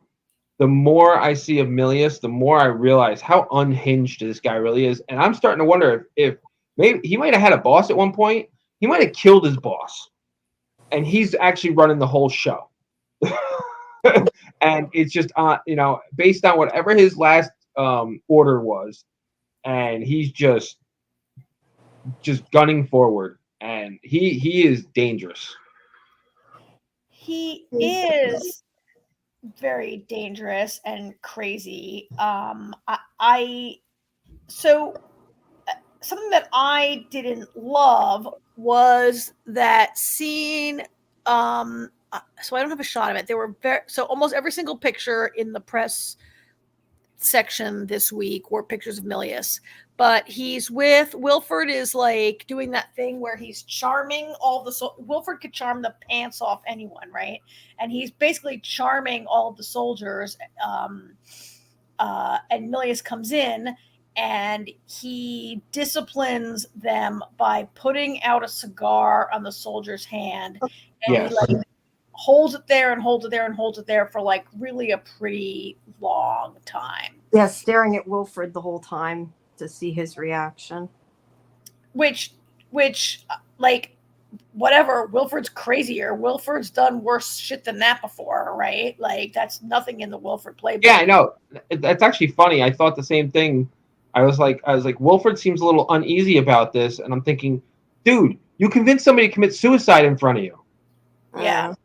Yeah, but so I thought, to me, it was unnecessary because, like, I already was 100% convinced that Milius is crazy and terrible and like, look, Clark, what's his name? Clark, the actor, Clark Gregg, has sold it to me, and the writers have sold it to me, and I thought it was a little unnecessary and going into a little bit of that cartoony villain kind of side of things. But maybe that's just me. AJ, Jamie, was it important for you to say? I mean, it sounds like AJ, that was important for you being sold even further on his lunacy. Yeah, I feel like sometimes he acts like he cares. I don't know. Yeah, I think it just showed that he really doesn't care what he does, and that he'll do whatever he wants to do to piss people off and get his own way. Yeah, I don't know. I don't like torture stuff, but I think it was partially to get okay, it is. That's what I was just gonna say. I think it's called the Night Beast, but you looked it up. What we were talking about. But I think his whole behind it though was to see Wilford's reaction. I mean, I think that's what he was after. He wanted to see if he got upset, I guess. I'm not sure why or why it mattered, but that was the opinion I got. He wanted to see his reaction. Like he thought Wilford was going to be like, stop, don't hurt that guy. Yeah, just because he obviously could have burnt Wilford with it, and he didn't. Because, like he said, it's not Wilford's fault. Wilford doesn't know the rules. He's blaming the person, the one who let him do it. But I felt like he knew Wilford, the person in charge, allowed to do it. He just knew that they wouldn't stop him. I don't think Wilford in any way thought he was allowed to do it. I think it was more just a power play. Yeah, and it's crazy, which is true. I mean, I think he was kind of doing it. I mean, he didn't burn Wilford. I think what he was doing was showing, hey, Wilford, don't try to get my soldiers on your side. Yeah, that's true. Yeah. Right? Mm-hmm. Don't even try to talk these guys into being like your friend, because I'll screw them. Yeah. I'll screw them so much. To me, it wasn't so much I'll screw them as much as it was like they are wonderfully loyal to me. The point of that scene was that he held that on that guy's hand for so long, and he whimpered, but he didn't cry out. Move his hand. Pull his hand away. He didn't, right? Like to me, that was kind of what that was about. Yeah. Milius is threatened by Wilford. Even though Wilford's been helpful, he's threatened by him, which is why he threw his ass down in the lower levels. Well, he's threatened by him because he should be. That's his one. Well, yeah. I mean, he's not wrong. He's not wrong there. Wilford could very easily turn that crew and become the leader. Yeah. So that's the second thing that didn't ring for me on this episode, and there aren't pictures of it. But they threw Wilford downstairs, and it turns out that there's like all these people trapped down there, who are disfigured, violent, but they're sort of like the soldiers sadistically, like they like force them to fight each other for the food. Right? They don't just give them food. They like fight each other for the food, or you don't get food. It's like a form of entertainment for them. And then in the meantime, they're like drawing their blood, right? Yeah, I don't know. That part to me didn't make a whole lot of sense. Now that you said that, it makes more sense. But I was a little confused by that, if I'm honest, when I watched it. But the worst part is that they were the original test subjects. Yeah. Why are they? But here's my question: why were they left down there where the soldiers weren't, or is it because they're not his loyal soldiers that they weren't brought up? So they're not test subjects, right? It was an accident, and they were locked down there. Oh, that's right. They were, yeah. Why were they not brought up? Like they were part of the accident that have had the same thing. Because I'm assuming that the disfigured soldiers, it's the same thing. That's what it looks like to me, unless I'm misunderstanding more. I don't know. So I'm not sure why they left them down there instead of bringing them up and just letting them be disfigured like the soldiers in the helmets. I don't get that. Which we did get a good look at that.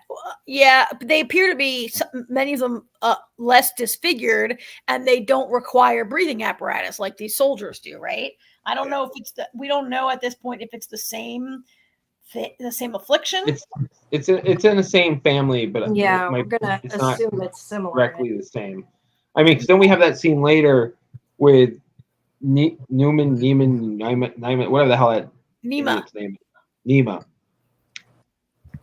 He had that conversation with Alex, and he's going to, this whole thing and everything, and Alex is like, so basically what you're telling me is you need somebody from the outside to test it on. And he's like, yeah. She goes, all you had to do was ask. Told me that. Like, I would have. Yeah, she's like, all you had to do was ask. And she's like, come on, let's go. Well, if all he wanted was a little sample, I kind of questioned that he went through all that, unless it was just for comedic effect. But who knows Look, no, that's the entire. I've been complaining about that for the entire season. That like, wouldn't it be easier to just get on there and be like, "Hey, calling Snowpiercer. Hey, Mel, guess what? It's Nema. Yes. I'm alive. Oh my god, I think I have a cure. Can you come in and we'll talk about it?" And then the people on Snowpiercer, I think, would have perhaps willingly and enthusiastically said, "Okay, yes, let's retrofit the train. We'll work really hard. We'll help." Like they could have just asked, but for some But then there'd be no reason, TV show. no, Yeah, but yeah, you're right, absolutely right. I mean, of course, then there would be a TV show, but it maybe a weakness is that it's not explained why they chose that approach, except that Milius is crazy. Milius is crazy, right? Like it all boils down to Milius is That crazy too. is the Ugh, only excuse kind me. of explanation for this, because it really didn't even try the nice approach. They didn't even try to call it like, hey, other people are alive. Yeah. Before we switch over to New Eden, do either of you fear that we're never going to see Jennifer Connelly again? Like Melanie's dead and we just don't know it, and she died. They killed her off screen.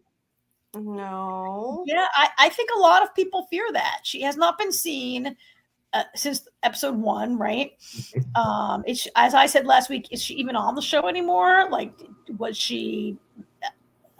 I don't think they'd kill her off screen, but I mean, I don't know. It kind of defies explanation, partly because it's not like this show was like there wasn't a delay. The show was shot back to back with season 3, and it was in the can when all the drama happened, right? It's not like they had to get the gang back together and she was no longer available. She was making a movie. Yeah. Like I think it's what you said before. They can't afford her and Sean Bean in the same episode. What's their excuse? What's their excuse when they weren't when neither of them know. were in I'm the just episode? saying. I think they couldn't afford a buzz, so she's not in it wasn't- right now. she was decreasingly in it in the previous season. No, Also, I know. It could be a thing. That I found out that was from scheduling conflicts, which is why they kind of wrote her out of it. in the previous season. Yeah, this season I don't understand at all because, like you said, it was already shot. It was in the can, and based on like somebody had mentioned, oh, maybe she was doing Dark Matter, but Dark Matter was done when they started filming Dark Matter. Yeah, this was already done when they started doing that. You're right, and she knows her daughter's alive, and her daughter's back at the bunker or whatever. And Nema's like, oh yeah, she's still out there doing her research, whatever. Like she doesn't come rushing back when she has the opportunity to see her daughter. Like, Well, maybe nobody told her. well, yeah, right. Maybe these They're guys not exactly forthcoming of information. No, these guys are not any of them to be trusted, right? Nema, he like seems like this squirrely, nebbishly guy, but I feel like more and more he, like in these scenes with Alex where he's being all cagey and she's like, just ask me, and like I feel like he is slowly being revealed to be not the cowering wimp that he appears to be. I mean, yes, he's afraid of Milius, and yes, he's not, but he's stronger, I think, than he has come across previously.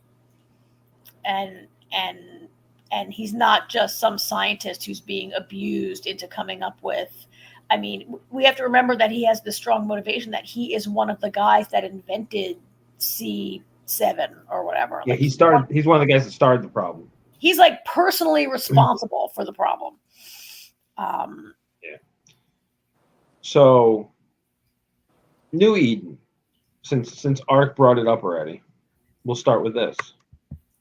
When Oz is tickling Donnie's feet, and I know his name's not Donnie, but I don't remember the character's name. I was like, You played Donnie.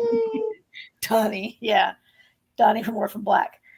Yeah, everybody got the creeps from that, right? I gotta say, it was a pretty interesting way to torture him. For sure. Got the information. He got the information. I mean, all that work in the night car, paid off. Yeah. When Oz was able to get the information, and so it turns out his arm was chopped off when they threw him. No, it got caught. It got caught in the tracks of the Snowcat when they threw. Snowcat. Yeah. And then they just left him behind, right? Yeah. And they didn't throw him off. He jumped. He was trying to get. He was like, right. He was like, this is. I'm out of here. I'm not with you guys anymore. Yeah. Yeah. Yeah. So yeah, that was creepy and weird, but the end of it is that he finds out that the plan that those guys, so Oz goes snooping around and he finds out that Wiggins is like, oh, I didn't know. His name is Wiggins. And he confesses that he didn't know. So Oz goes all around and he says, no, they weren't digging graves. They were planting bombs. They're going to bury this entire town. So what did you guys think about that? I thought it makes absolutely no sense. Thank you. Thank you. Because why would Milius want to bury New Eden when the plan is to save the world? Yeah. And when he already got what he wants, he already has both trains, right? Well, he doesn't have the train anymore, but okay, but like yeah, at the time they did that, sure at the time they did that, fair. Yeah, it makes no sense to me either. I don't understand what is the point of burying New Eden in an avalanche, right? Like, and Milius is like, so Milius is willing to. He was willing to like threaten to kill 100 people in a train car when he needed something and he was applying leverage, right? But yeah, but it sounded like otherwise he didn't want to necessarily kill people. He just didn't really care. Right. So the idea of just burying this town for no reason, just to put down, like, because these people are resistant. I mean, they can go, like, you're going to save the world and they can live in their little colony forever. You don't have to ever deal with them again, right? Like, what is the... Well, like, here's the other part of it. If you're planning on burying New Eden in an avalanche, why not just do that and then take Big Alice yourself? Why this whole elaborate scheme? Like unless the avalanche would have buried Big Alice too, then actually no. All right, maybe. Yeah, I don't know. Or is it that he's getting crazier with each episode, and we just didn't notice it because he's already pretty crazy? I don't know. Ark's saying that maybe might lose control of the people. Yeah, the only thing I can think is that maybe it was more of a threat thing, like he would start to kill them if they weren't going to listen to him or something. Or it was just show him he could kill him, but yet I would think if that was the case, he would have told them he did it. So I don't know. So, well, yeah, if he's doing it to be able to threaten them in the future, it's not an effective threat if you don't tell them. Yeah, right. Yeah. So I have no clue. That's my only idea. Yeah, I don't know. He's kind of like two sides of the same coin with Wilford because, it's like Milius is like, I'm doing all this to save the world. Whereas, and it just seems like his power hungry thing. Whereas Wilford was like, you can't go outside. You have to stay on my train. Because, it's just like, it just seems like it's all power moves.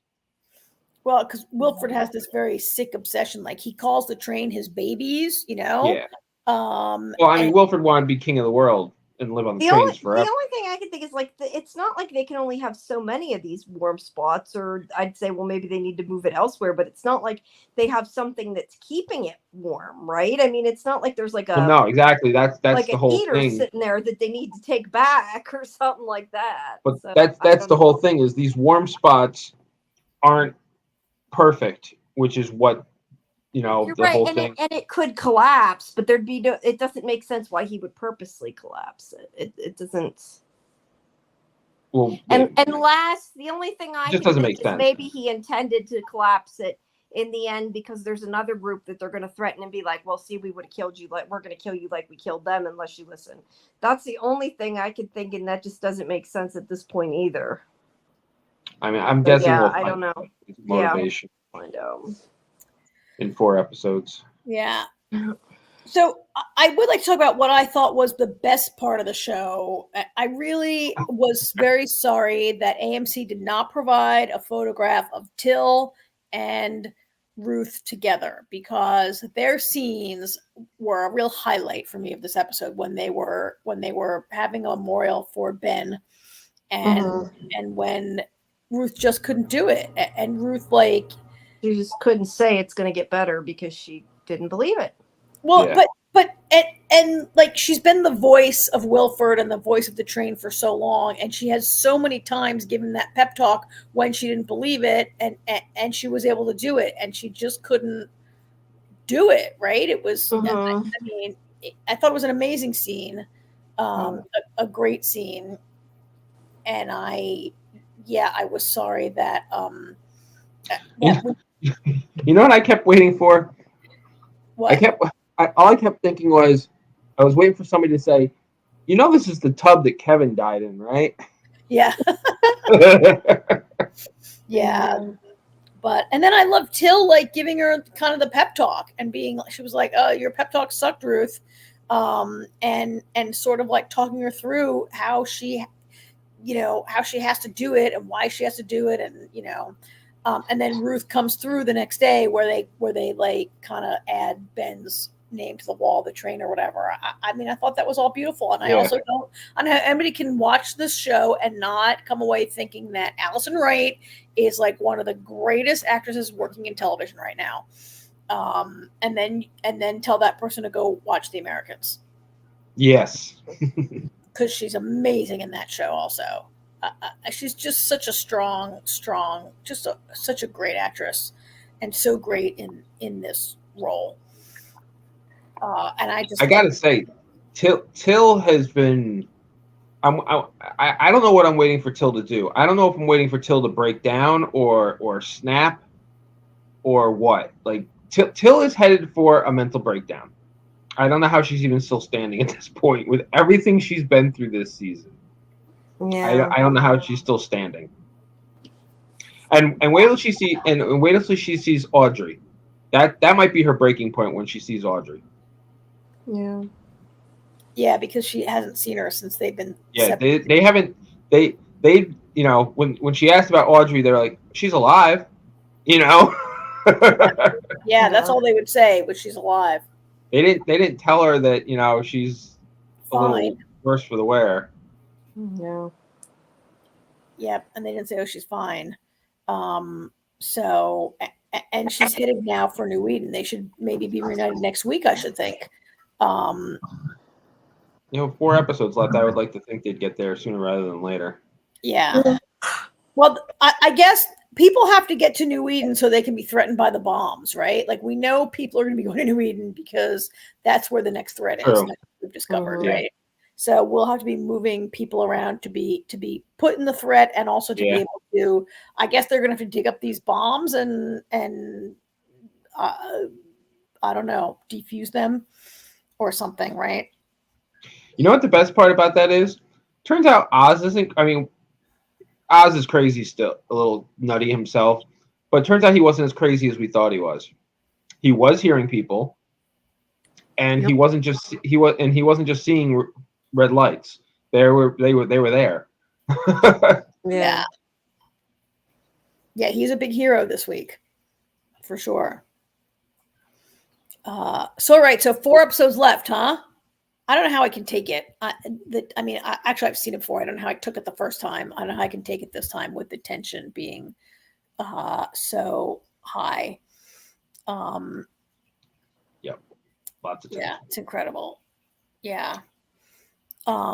So anything else to add on it, you guys, before we wrap it up for tonight? We got just a couple minutes left. Well, I think that's about it.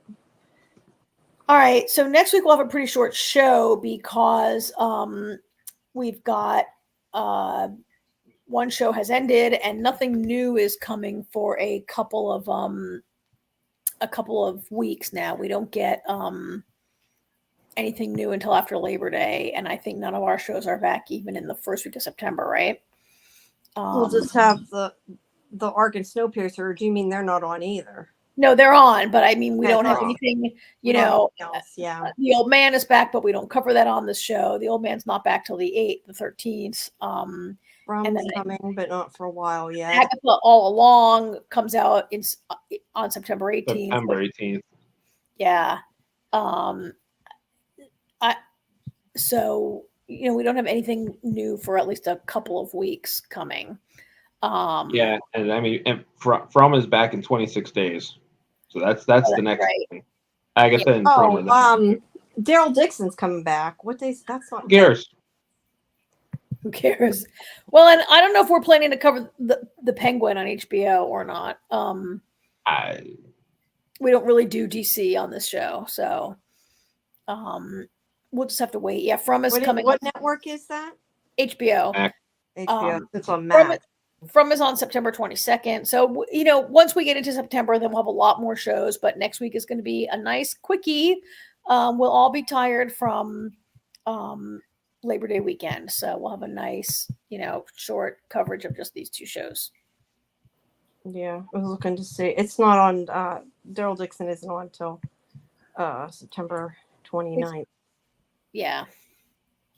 So, all right. So thanks, everybody. Thanks, you guys. It was good talking to you tonight. Yep. And for anybody who came in the middle of our show and you missed part of the interview, you can, of course, still watch the ARC interview with Richard and Reece after we disconnect. Okay. I don't know what that was for. What show we were talking about that you're putting that? The Diplomat. You know what? Diplomat. I was trying to click something else, and I didn't. There, I was trying to do that. Okay, I just I'm like, wait. I didn't know what I was doing. I was clicking. I don't have my glasses on, and I was clicking wrong. So, so all right. So have a good week, everybody. Talk to you soon. Yes, Ark, Michael, whoever else was in the chat. Yeah, thank you for joining Have us. a great week, and come see us again next week, or come and listen to us next week. You don't actually see us because we're shy. Yeah, but you can on Tuesday.